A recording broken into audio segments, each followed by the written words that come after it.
Hey, this is Gage and Nick with Connect Lax.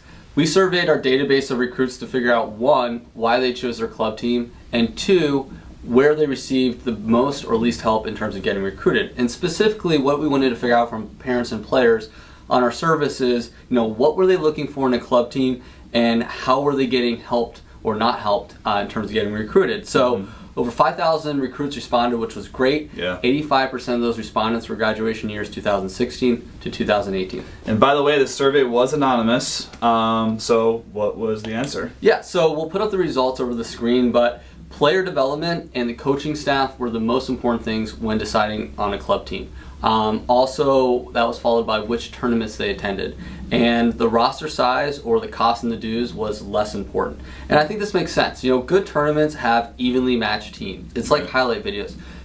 College coaches, they don't want to watch you run up the score on some crosstown rival that you guys beat 20-1. They want to see you perform against the best. And when you are doing your highlight videos, we tell every recruit, note who your competition is, because winning face-offs against, an average player or a player that is on the national kind of recruiting radar, those are two big differences, and it's very important to note your competition.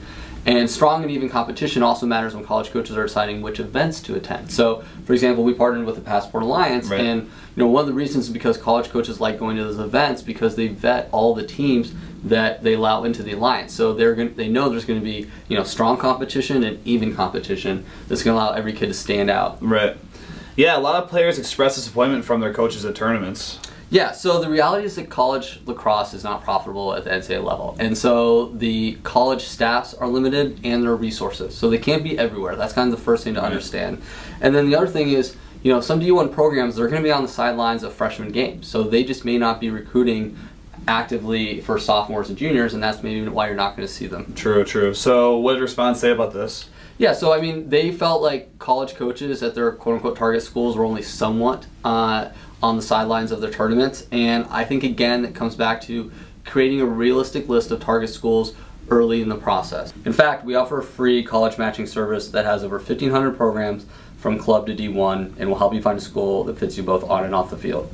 So what did players say about coaches helping them with this? Yeah, so only half of the players that responded said that their club coaches helped them create a realistic list of target schools, early in the process. Wow. And actually, the word realistic or related term showed up in 18% of text responses. And this was kind of open text where players could talk about their experience. And a lot of the really positive and negative comments at the extreme centered around this issue. And a few players said that they were hurt or disadvantaged by not creating a realistic list of target schools early in the process. Wow. So based on their answers and reviewing again these text responses, what we really learned is that helping a player get recruited means 1, creating a realistic list of target schools, and 2, helping them connect or communicate with coaches at those schools. Helping a player get recruited does not mean holding a recruiting seminar with no follow-up or just relying on a few tournaments to get them recruited. Right. And I think the takeaway here is that recruiting is a process. It's not an event, and it's a hands-on process. And so I think players and parents, when you are looking at club coaches, that's something that you can ask them, how are they involved in the process and what resources are they giving you to help put you in a position where you can showcase your game to college coaches, possibly online, in person at tournaments, and again, connect with them and create a meaningful dialogue. So subscribe to our YouTube channel to learn more ways about getting ahead in the recruiting process and what college coaches are looking for and how best to connect with them. Thanks Thanks for listening.